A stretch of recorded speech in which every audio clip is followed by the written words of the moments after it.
and welcome to the third episode of Cooking with Wine. Today I'm proving I can make something besides Italian food. We are making a quiche.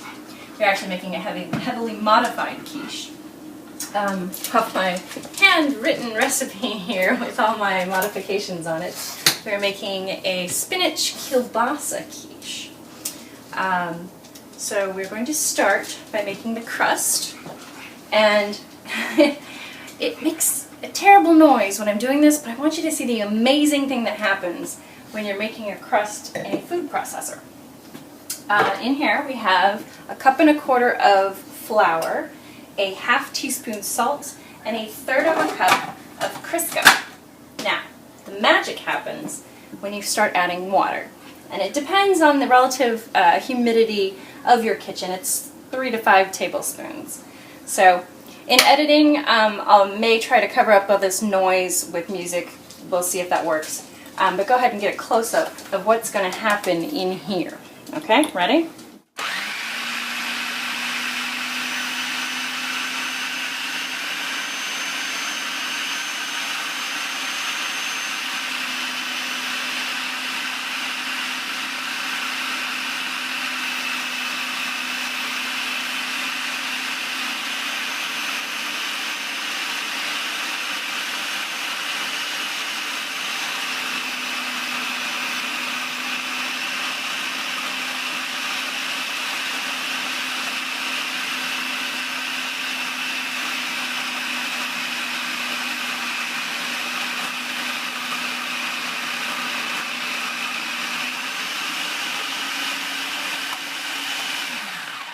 Voila! Dough ball!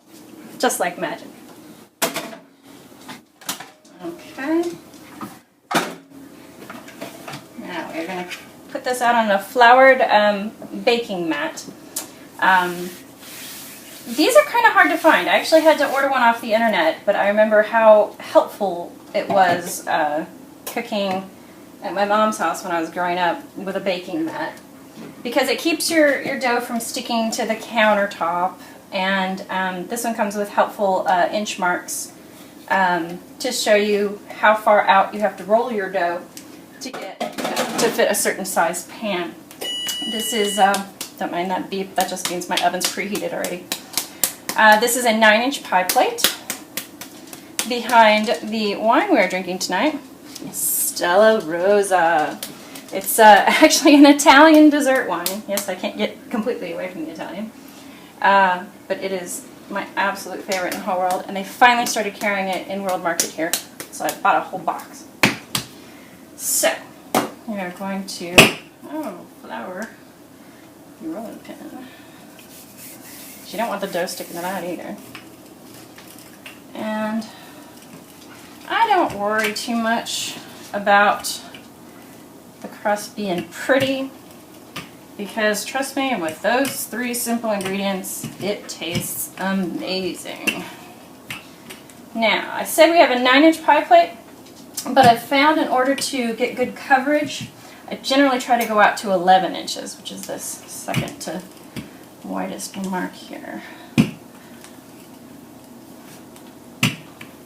And you can see it's not perfectly round, but that's okay. Now, the easiest way to get it into the plate is to roll it over the pin,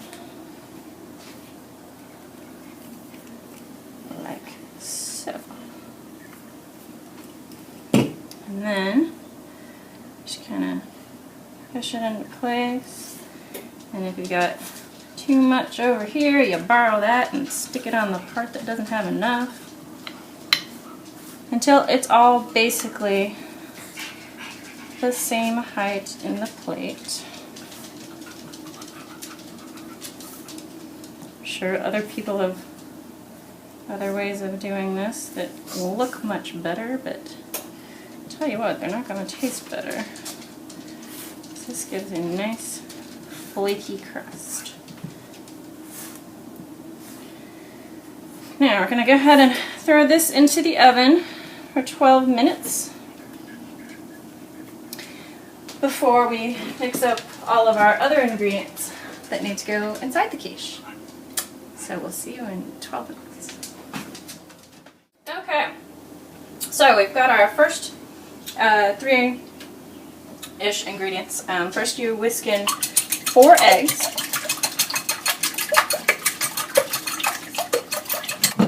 Once those are nice and combined, you're going to put in 2/3 of a cup of heavy cream. Oops.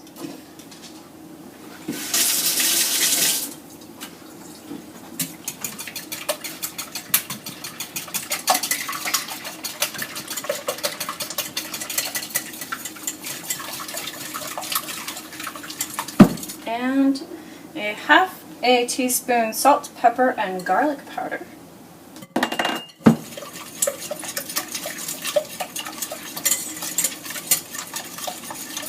And then you fold in the remaining ingredients. We've got a cup of shredded cheddar,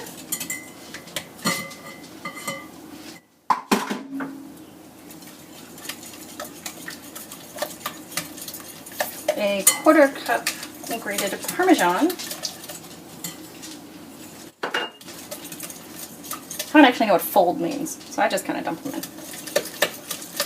And this is 1/2 of a container of frozen spinach that has been defrosted and drained. Well drained is very key here, otherwise your quiche will be soupy.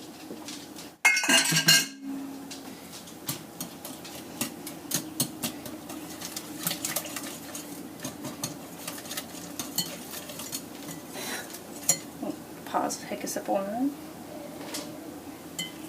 And then we've got, this is 1/2 of a, goodness, what kind of kielbasa is this? It's 1/2 a kielbasa. Is it the fat-free turkey kind? Okay, fat-free turkey kielbasa. This is 1/2 of a red bell pepper and about 7 green onions. These in. And notice I'm kind of going larger ingredients first and then working my way down, just because they seem to mix in a little better.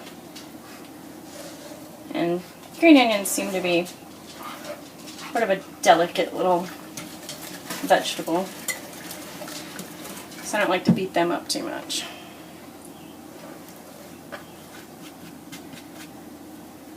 Okay, so we've got this nice little red and green mess here, and as soon as the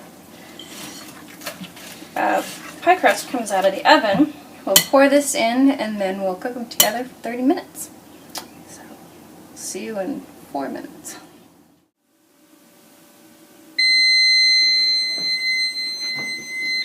Okay.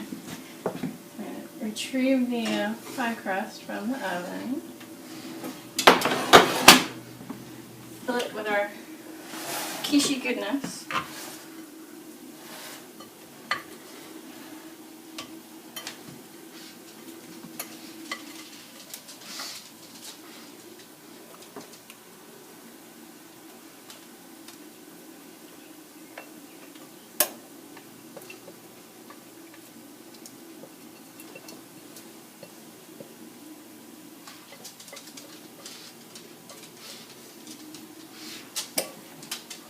Kind of smooth it flat. Distribute the liquids and solids.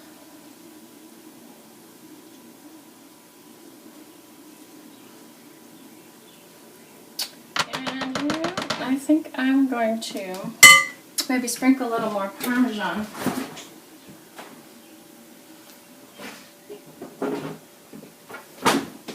Just to give it something nice to brown on the top.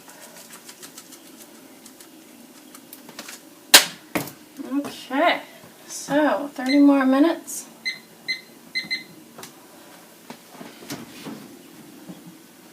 And we have dinner. Sauce here.